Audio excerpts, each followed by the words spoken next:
Right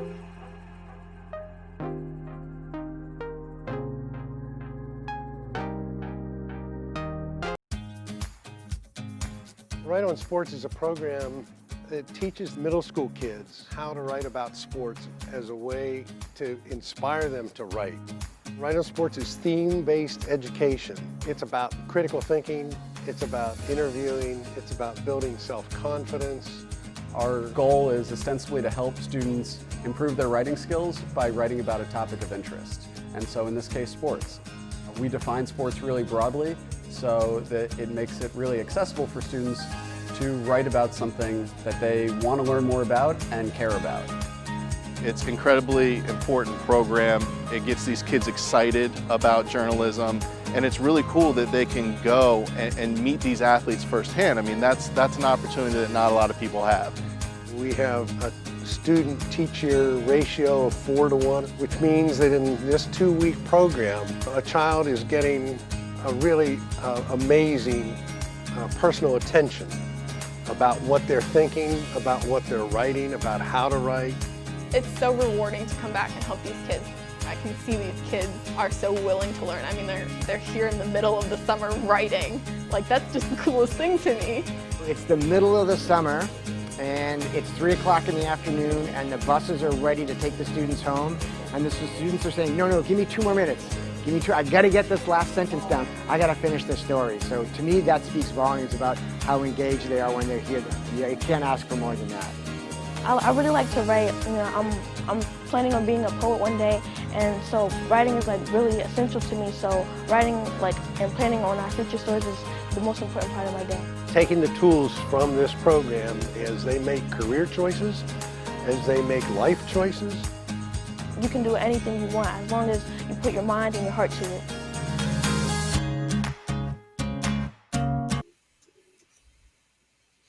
So I'd like to welcome everybody to the first edition of the Right on Sports Summer Speaker Series. My name's Eric Jacobson. I'm the program coordinator for Right on Sports, and I've been so for the last dozen or plus years, and I've been happy to do so.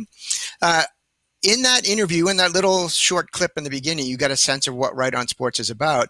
Typically, when we meet in person, students get a chance to speak directly to athletes and speak directly to journalists and understand what interviewing entails. That we teach them about really good sorts of questions to ask, kind of rich questions to ask. And even though we're online this summer, we did not want to lose that opportunity for students. So the speaker series is designed to give students a chance to continue to develop their interviewing skills, their critical thinking skills, their writing skills. So this is the first of 4 meetings that we're going to have, and today's going to focus on hockey. We're very happy that the first week is focused on hockey because over the years of Right on Sports, the Devils and hockey have been really important to us. The Devils have supported us from the get-go, and they continue to support us by giving us access to the arena, access to players. So I'm very, very happy that this first week is going to be focused on hockey.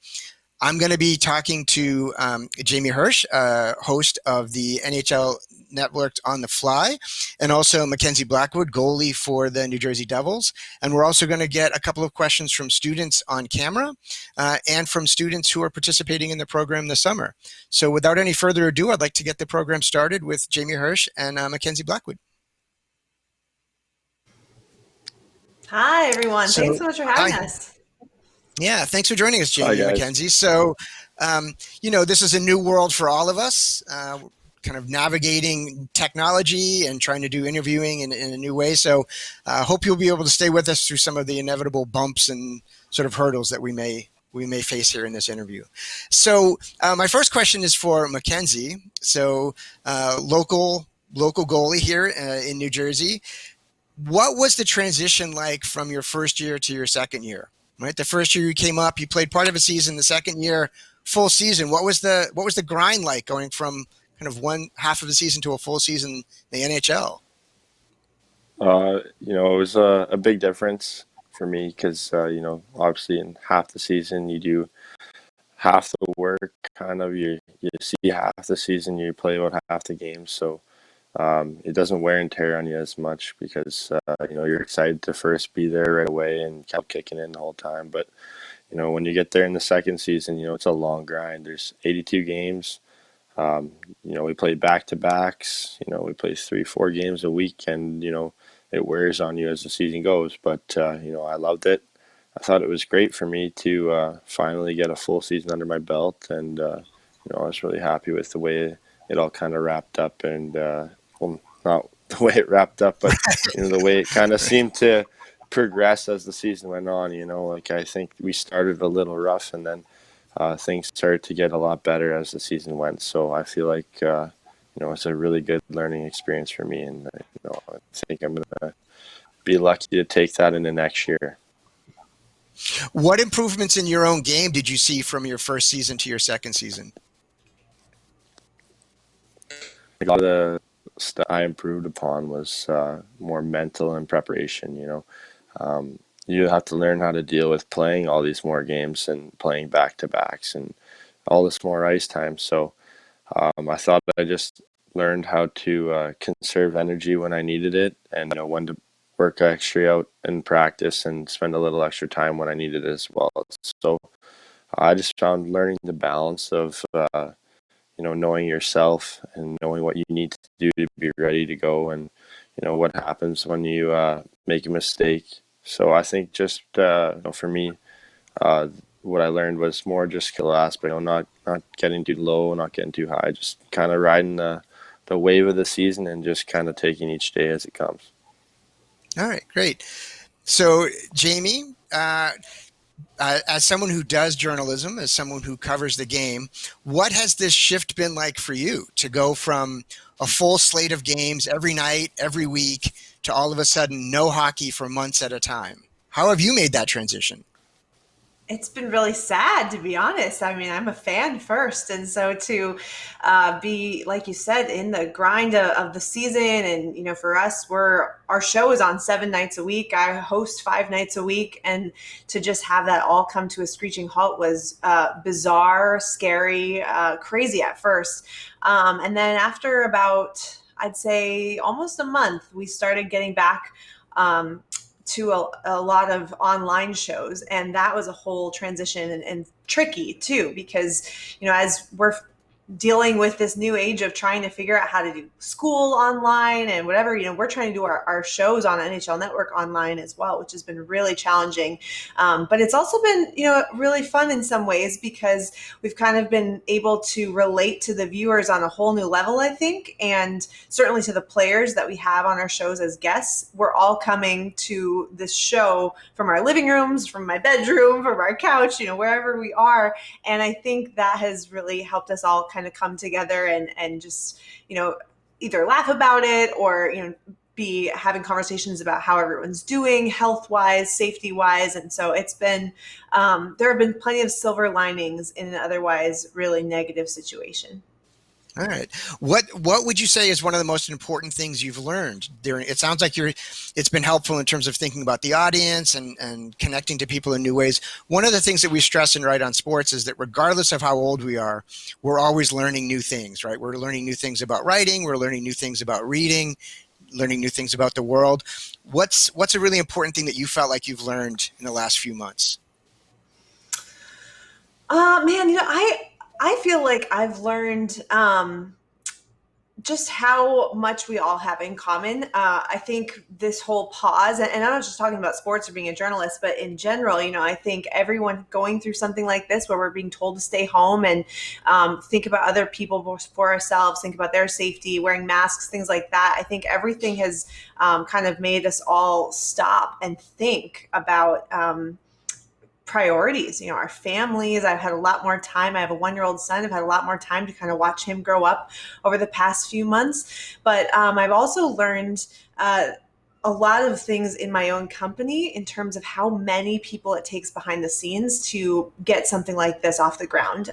There are a lot of people whose names I didn't know before, whose faces I didn't know before, who are now, the engineers and in this thing that we call master control, which is where, all the buttons and all the crazy technical side of TV happens that I never see because I just am lucky enough to get to go on camera, and just everyone else does all that hard work behind the scenes. So to be able to learn about those people who are my coworkers too, but there are just so many of us that I didn't know them before all this.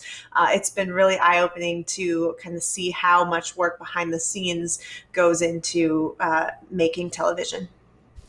Okay. Mackenzie, same question for you, not necessarily just related to hockey, but what do you think the most important thing is that you've learned over the pandemic pause? That's a good question. I think for me, it's just been kind of uh, learning how to stay in contact with a lot of people, while you're away. I think, family is really important, and, getting to spend time with them has been great because, we're away for so long. And, when you get an extra little bit of time to kind of come home and just spend time with the people that matter most, that's really important. And sometimes, you kind of forget about it, but, being able to be around them and spend time with friends and family that are the closest to you has just been, something that I really take a lot of appreciation in. And I think the other thing too is, I think I just learned how to kind of relax and just, see things for what they are, and just kind of, take a step back from it all and not panic and not get worked up, and just kind of, enjoy each day as it comes, because, a lot of people get freaked out, a lot of people get worried, but, you have to see the positives in every situation. So I think that's kind of what I've taken from the whole thing.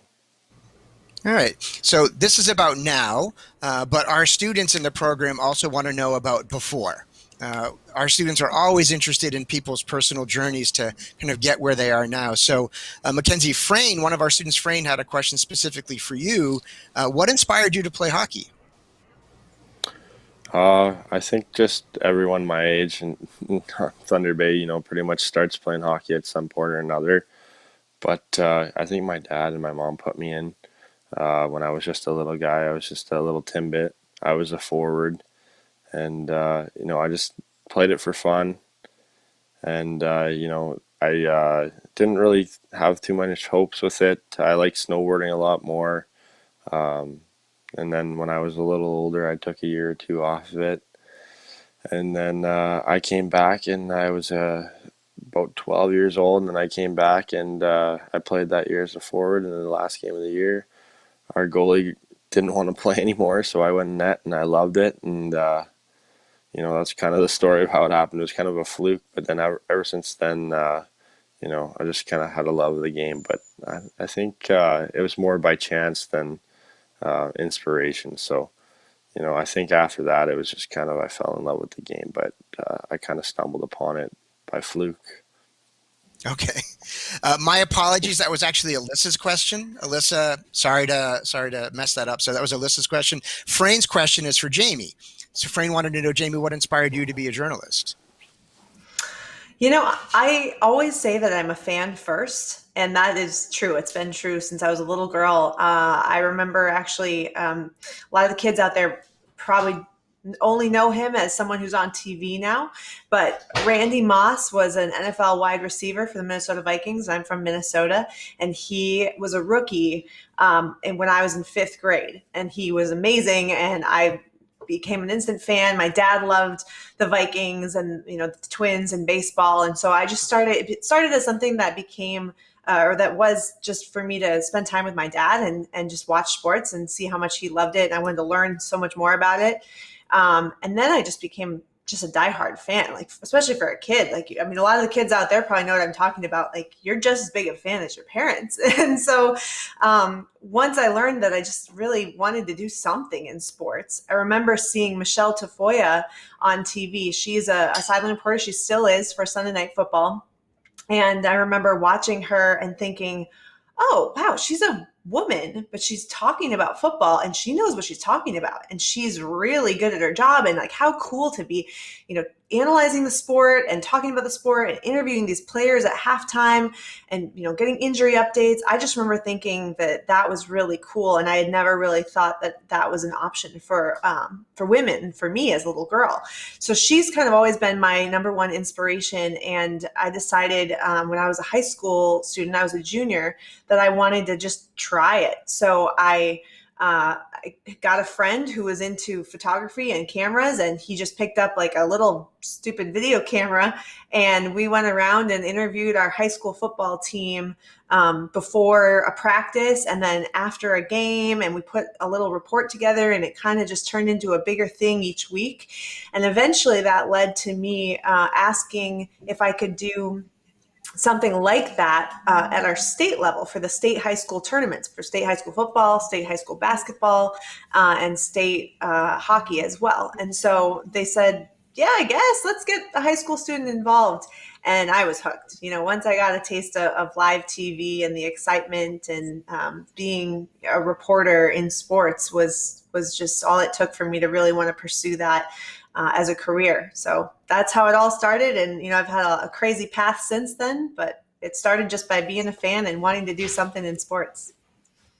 So clearly you had some good role models in terms of women that were really successful sports journalists and good at their job, but you're still in a minority, right, when it comes to sports journalism.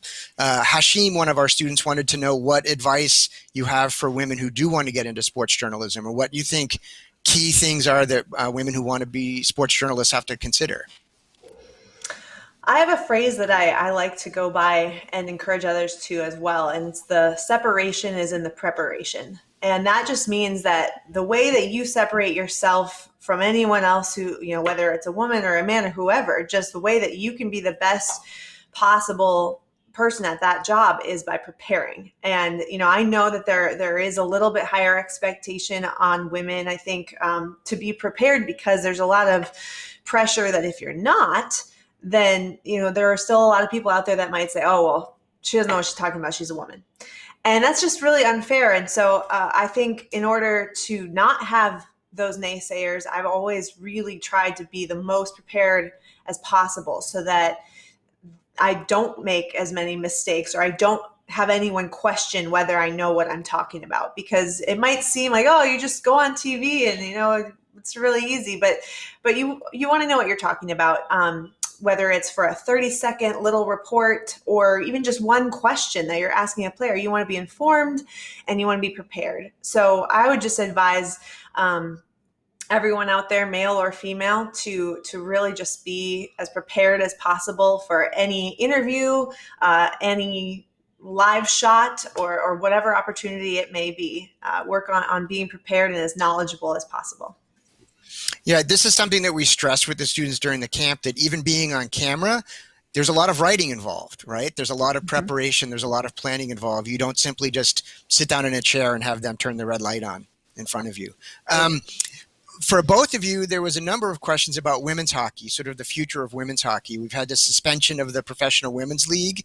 Mackenzie and Jamie both, what are your thoughts on the short-term future of professional women's hockey?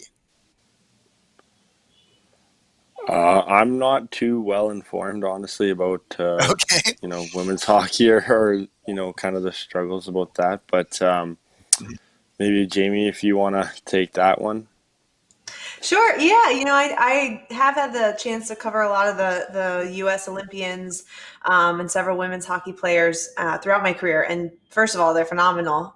For any hockey fans out there listening that watched the All-Star game in the NHL for the past couple of years, you know what I'm talking about. Those ladies have been able to participate. And I think that's been a really great way to shine the spotlight on the women's game as well.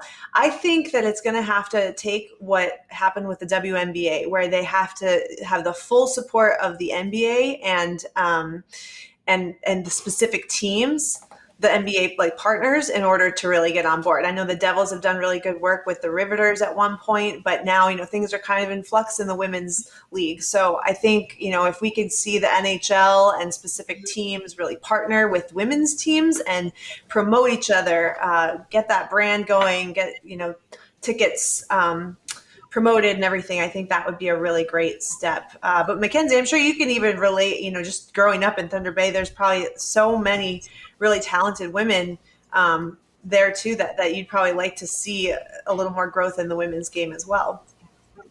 Yeah, no, for sure. Growing up here, there's a lot of women who play hockey, and they're very, very good at it. I mean, I played, I actually used to skate with a woman goalie. Her name was Amanda Makla. She was playing in, I think, that Buffalo team.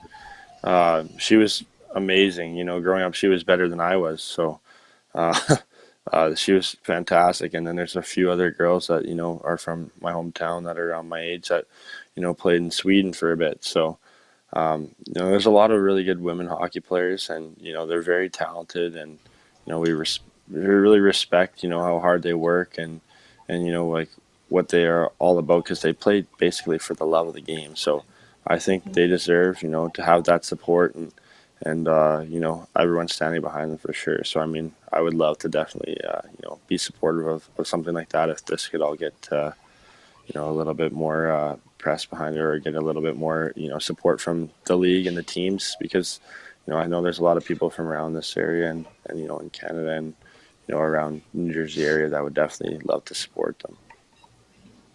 Okay, Mackenzie, very specific goalie-related question for you, since we're speaking of goalies. Abby wants to know, do you have any superstitions? We hear that goalies are somewhat superstitious hockey players. Do you have any superstitions pre-game? Just one.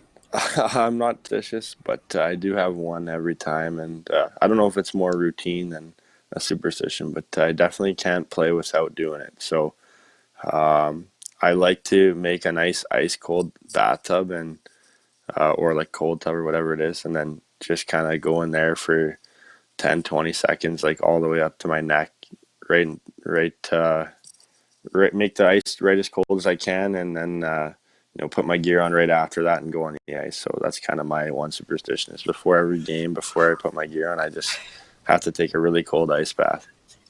That sounds terrible to me. Yeah. Jamie, any journalistic superstitions?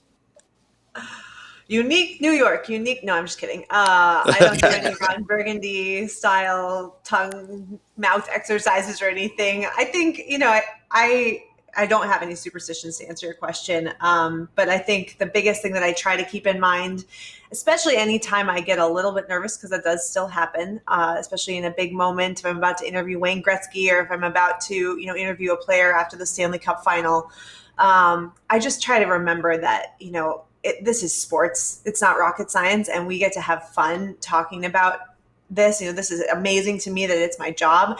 So I just always, anytime I get nervous, I try to remind myself to just have fun with it, and that we're all here because it's a fun thing to do. It's not, again, it's not life or death. It's a really great thing that we get to be involved in sports. Okay. I think, if possible, I'd like to bring in one of our two students, Sean, because Sean has a goalie-related question as well. Can we bring Sean in? Hi. Yeah, so Sean? Okay. This question's for Mackenzie. Obviously, you're a Devil, and obviously, any hockey player, any hockey fans aware of Marty Brodeur, no doubt one of the best goalies of all time. So, obviously, he's played in the last decade, and he's left a big impact on the Devils organization. So, as the Devils goalie, and obviously a goalie that's, very good, how do you live in the wake of his legacy, and how has he impacted you and your play in New Jersey? I don't think that there'll ever be a goalie, that puts up the same numbers that Marty did, moving forward. But I know the city loved him, the fans all loved him, and the team loved him here. So, I don't really try to compare myself to him, because I think that's a little unrealistic. But I'm a very big fan of what he did. He was a very good player, really talented, one of the best of all time. And, I think I just like to look at, what he did and how much he helped his team. And, I just want to, strive to kind of take some of the things that he's done and, try and put those things into myself and use those in my career. I mean, he's part of our organization now, so, I'll be in contact with him a little bit, probably bounce some things off him and, have a few questions for him. But, I don't like to directly compare myself to him because, that's kind of unfair to myself. But, I think that, we can all agree that, he was pretty amazing. And, if I could, take a little bit of what he's done and, use that for myself and helping our team, I think that's a good step. All right, Thank thanks, you. Sean. Thanks. So, so, so my next question is, what do both of you expect with the reopening of the NHL? All right. So both from a kind of player perspective, unfortunately, the Devils aren't going to be still playing, but what are you looking forward to when it finally returns to the ice? What do you think the level of play is going to be like? And what do you think fans should look for? Honestly, I think right off the hop, after they get their training camps over with and get a couple games. And I think the first couple games might be a little rough, to be honest with you, but I'm not sure because we're not in it. But it'll be interesting to see how it goes. I imagine that there'd be a little bit of some rust at the start, but I mean, these guys are all pretty talented players and pretty good athletes. So I'm sure as soon as they start playing a few games, they'll get it all back really quickly, and then you should see some fast hockey as it moves on because everyone's well rested and been having time to themselves. I think once they get the 1 or 2 games over with at the start to kind of get them back in the swing of things, I think you should see some pretty fast, good hockey. I think it'll Jamie, be what are you really looking for? exciting. I'm really looking forward to just, having sports back in general, but I think it'll be a really good opportunity for fans that might have they might have either been casual hockey fans or they might not really have been hockey fans at all, but because hockey is coming back, it might give them a reason to watch, especially in this crazy, 24-team playoff that we're going to have. There's a feeling that anyone really can win the Stanley Cup this year, which is crazier than any other year in history. And so I think, like Mackenzie said, there might be a little bit of rust, but I think it'll be really exciting and, really quickly feel like the Stanley Cup playoffs. The only thing that I think is going to put a damper on everything is just the concern. If there are some positive cases, the more that happens, I think the more concern will grow. So obviously we want to make sure health and safety is first. And the second thing is just fans. The lack of fans in the stands is going to be really strange, really bizarre. So I'm curious to see how the broadcast teams, the TV people, if they end up putting in fan noise in the background or if it's just going to be silent and you can really hear everything that's being said on the ice. But that's a little dicey too, as Mackenzie can attest to. I'm sure you don't always want what is said on the ice to be going out over the airwaves of TV. That's a really good point, Jamie. I didn't even think about that, to be honest with you. So, personally, when I play, usually I'm pretty quiet because, I'm just trying to focus on my job. But I mean, a lot of these guys, stuff happens out there and frustrations rise. So, some curse words are definitely said here and there. But I don't know what the solution is for that. But I think crowd noise might be a good place to start. But that'll be definitely something that'll be new and interesting to see how they handle that one. Okay. Our second student, Franklin, is a huge hockey fan, and his question is about what hockey is going to be like moving forward, sort of looking towards the rest of the season. Franklin, can you come on and share your question? Yeah, my question's for Jamie. How do you feel about contracts and what players look for? For example, Petrangelo in the offseason, he wants 11 mil plus, and obviously the Blues don't have enough cap space. So, what do you think they look for more, money or winning? Ooh, that might actually be a really good question for Mackenzie as well, but I'll throw my best shot at that. And also really good research, by the way. You do when they say you're a hockey fan, you know all about salary, cap space, and everything. That's impressive. I think I would like to think that players still, especially an older player like Petrangelo, would want to win. He just won, but he probably wants to keep winning. And so, especially for an even older player that hasn't won, I think the one of the biggest things they look for is what is where is my best chance at winning? Am I going to a team that's going through a rebuild, or am I going to a team that's an immediate contender? And if that's not the first thing, then maybe it's the second thing behind money. But I would like to think that winning and if overall fit, the city that they get to live in, the fan base, things like that would go into a contract. Would you think so, Mackenzie?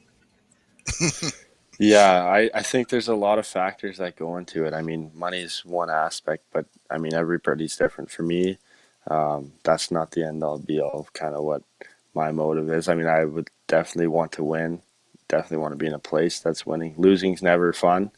So if you can be in a spot that's winning, like Pietrangelo was in St. Louis, I don't see why you wouldn't want to stay there to keep trying to pursue that. But everyone's got their own things that they're looking for. I mean, and the city too, like Jamie was saying, like for me personally, I love New Jersey. I mean, that's the team that drafted me. It's where I've spent all my development camps, training camps. I kind of have a bond with the city, so it kind of feels like my second home now. So I don't know, just stuff like that. There's little things to each decision that go into it, and I think that when a player signs and looks for contracts and where they're going to play, there's a whole whack of factors that play into it, not just kind of scrape off the most bit of money that they. All right, thanks. Good question, Franklin. Right, and definitely good background. So, Jamie, you were suggesting that it's kind of wide open this year, right, in terms of the playoffs. Maybe a couple of teams that people could keep an eye on that you think maybe under the radar right now? Yeah, I mean, I think a team like Chicago that thought its season was over and now it has life again is going to be really motivated. And I mean, they still have some questions on defense, but whenever you have a guy like Patrick Kane leading the charge, Jonathan Taves and his veteran leadership, I also think that Corey Crawford has a lot left in the tank and could maybe go on a crazy run and be back to the glory days of Corey Crawford. So I'm kind of keeping an eye on them just at that number 12 spot. And other than that, the Coyotes, they're just excited to be back in the playoffs too. So a team like that, that has nothing to lose. This is just a whole different situation. The top 4 teams being in this round robin style where it's not nearly as intense as the other teams are going to be playing in, I think that would throw things really kind of into a who knows what's going to happen territory. Mackenzie, what do you think? Yeah, Mackenzie, what do you think?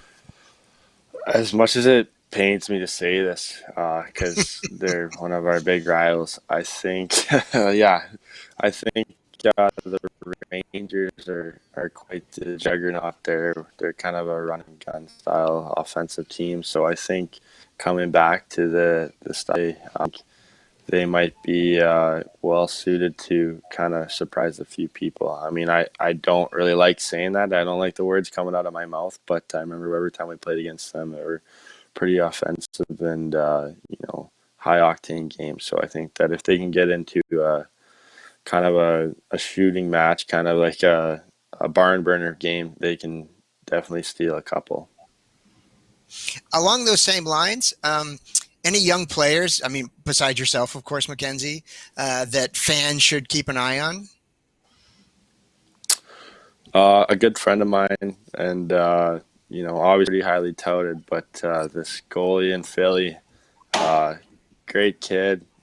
Spent a lot of time with him at World Championships and some Hockey Canada camps. But Carter Hart, I think he's pretty awesome goalie, great guy, and definitely look for him to do a lot of great things moving forward. I think that we respect each other's hockey a lot, but I think he's an even better person. So I think we've got a good little friendship there, and I love playing against him because we always get to talk about it later and make fun of each other, kind of bounce things off each other. But I think people should look for him because I think he's going to be the real deal. Already is, but even better. Jamie, any young players that fans should keep their eye on? I'm a big fan of Cale Makar, and that also pains me to say as a Wild fan myself, because the Avalanche are not really our favorite team to cheer for. But Cale Makar is great. I think he on the defensive side is going to be just as big of a star as Nathan McKinnon has become, and he's still young. Like the fact that Nathan McKinnon's only, I think, 25 or something, not very old, is crazy to me too. So I'd say Cale Makar is a really promising young defenseman that a lot of people should be excited about. Okay. I was going to ask you about the Wild. You didn't grow up with them because they didn't exist when you were born. So were your family North Stars fans? And did they become Wild fan? Did they continue to be Stars fans even though they moved to Dallas? Like, what did your family do when the North Stars left town? This is something that I don't tell a lot of hockey people because I don't want everyone to know this, but my family we were not hockey fans, actually. My dad didn't like the fighting. Can you believe that? He didn't like the idea of the fighting and everything. And he grew up, basketball, football, baseball. So that's how we grew up. And like you said, the Wild weren't there until I was in high school. And so I didn't really miss, I had friends who played hockey because it is still Minnesota. Hockey is a big deal there. But as far as my personal family, no, none of my, siblings, cousins, anyone, I didn't play. But it wasn't until actually, and this was something I think a lot of the journalists out there would maybe respect to hear this. I didn't know really anything about hockey until I was trying to go for a job in Minnesota that was going to be covering the Wild. And I said, I got to learn hockey. And sure enough, in the interview, they asked, would you be comfortable covering hockey? And I just said yes. So that's something I think all the journalists to be out there, just say yes to every opportunity that you get. And back to the preparation, after I said yes to that job, I had 30 days to, leave my other job and start really studying. And I bought the NHL Network cable package and I DVR'd everything I could with hockey games and shows and everything. And I just learned as fast as I could. And the first season, I remember off camera having a lot of conversations, asking a lot of questions to my analysts and my friends that I worked with. And they were all very helpful in helping me learn hockey. And once you start watching hockey, to watch hockey is to love hockey. So I quickly became a fan, and now I feel like, I've known it and loved it all my life. But that's a longer answer to a pretty simple question, but that's my history. No, but it leads us to an important point because you've echoed something that we often hear from journalists that come into the program, which is to just say yes, right? So we've had journalists say their first breakthrough was covering volleyball, right? And, can you cover volleyball? And they say yes. And they go out and get volleyball for dummies because they don't know anything about volleyball. Or can you cover this? Can you cover this field hockey game? Yeah, of course. I know field hockey, and they don't know anything about field hockey, right? But they say yes, and then they go and they bone up on it, and then they learn, right? So when the opportunities present themselves, take it, right? And then learn. So since you've both outed yourselves as fans of particular teams, in full disclosure, I'm a Bruins fan. So give me a one or two sentence scouting report for my Bruins for the playoffs. Okay, one or two sentences. Fast. Top line is amazing. Tuukka Rask is great. I think that they've got a very good chance and very talented team overall, top to bottom. I don't know. That's my scouting report. As a proud finisher. Go ahead, Jamie. Oh, I was just going to say my scouting report is just basically, try to get a high seed in that round robin in this style, because again, this is going to be the craziest thing that we've ever seen in terms of playoffs, because the top four teams who are all being rewarded by not having that elimination round right away are still going to have a lot of making up to do in terms of that intensity. And so they might, I don't know, just hope that you don't run into a hot team in that first round after the play-in round. Yeah. I was going to say, as a proud Finnish American, I'm glad that Tuukka Rask is getting a call out to my Finnish compatriot. So to kind of switch gears a little bit, we not only is this a time of pandemic, but there's also a time of increasing interest in issues like social justice and diversity. And I know that the NHL has committees and has kind of working groups on that. Do you have any insight into sort of the way the NHL is trying to address sort of social justice issues in sort of this contemporary environment? I think that we're just always looking to support groups and support social injustices and minorities of all kinds. So I feel like the NHL is very supportive of all groups. Hockey's for everyone. That's the slogan that they always say, and I think it's just all about kind of a community thing. So.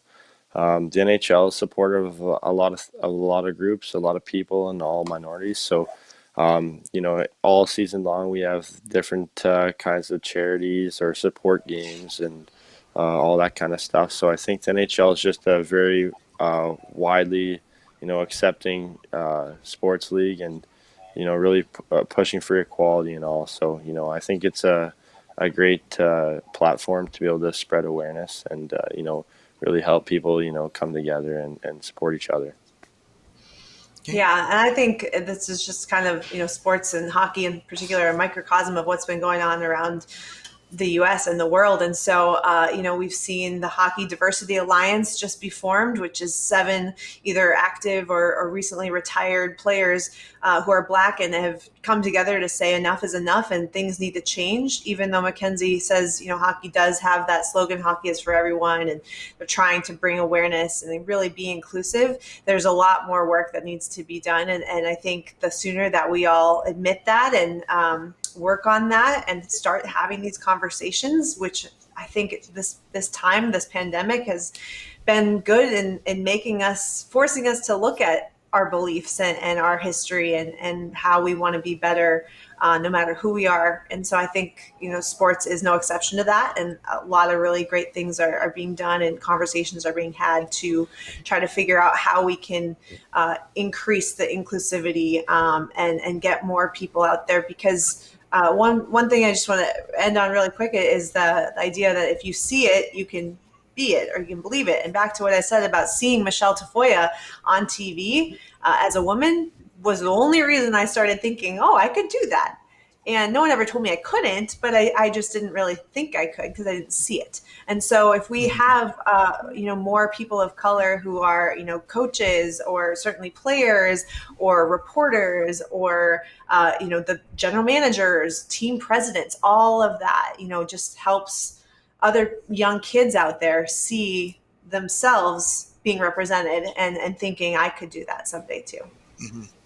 Yeah, I was at the Prudential Center when PK Subban had his sort of introductory press conference, and there was certainly an electricity in the air in terms of what he would mean for Newark and New Jersey and for the Devils and this area. So that's certainly an exciting development.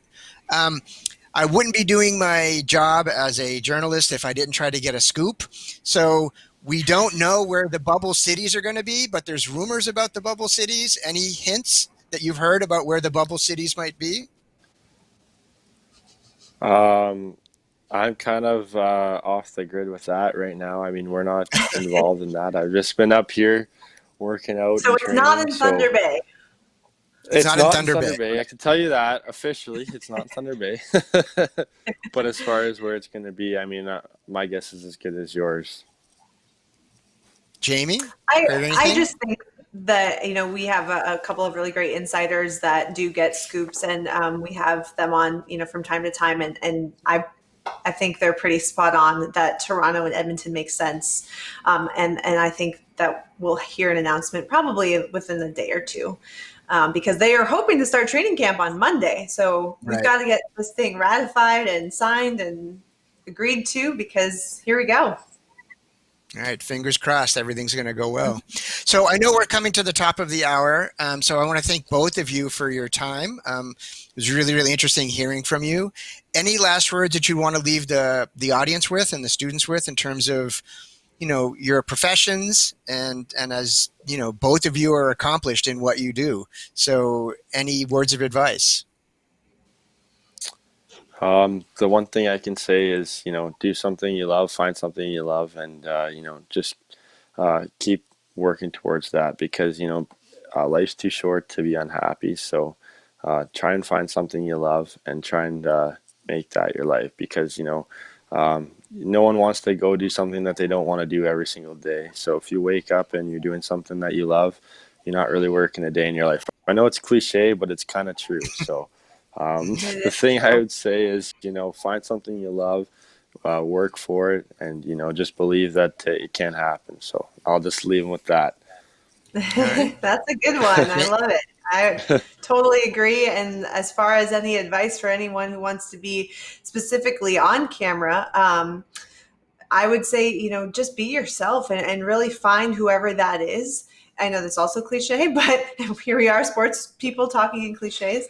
But no, just be yourself, yeah, and try to do that because I think at the end of the day, anyone can stroll into a studio and read a teleprompter or ask a question, but really it's your personality I think that shines through. At least that's what I believe, and so. I can be really goofy and do some kind of crazy things. I rewrote the lyrics to a Hall and Oates song when Taylor Hall went to the Coyotes, the Hall Yotes. And I sang it on TV, and that other people were like, "What? Like you're so weird." And I said, "I know, but that's just who I am." And people loved it. Some people thought it was stupid and over the top, and you're gonna get all kinds of opinions. But I would say be yourself, and whatever that looks like, I think that'll end up separating you from the pack in the end. So we'll have to look for that clip and redistribute it via our Right on Sports social media network. So I want to thank Sean and Franklin for their questions and all the students that were watching on Twitch for their questions. And Mackenzie and Jamie, one more time, thank you so much. I think this was a really, really informative hour and hopefully really helpful for the students in thinking about writing, thinking about hockey, thinking about just the future and kind of who they want to be. For those of you that are viewing, we have our next speaker series next Wednesday, and I hope you can join us for that, and then subsequent ones over the rest of July. And stay safe, everybody. Thank you so much. Thank you.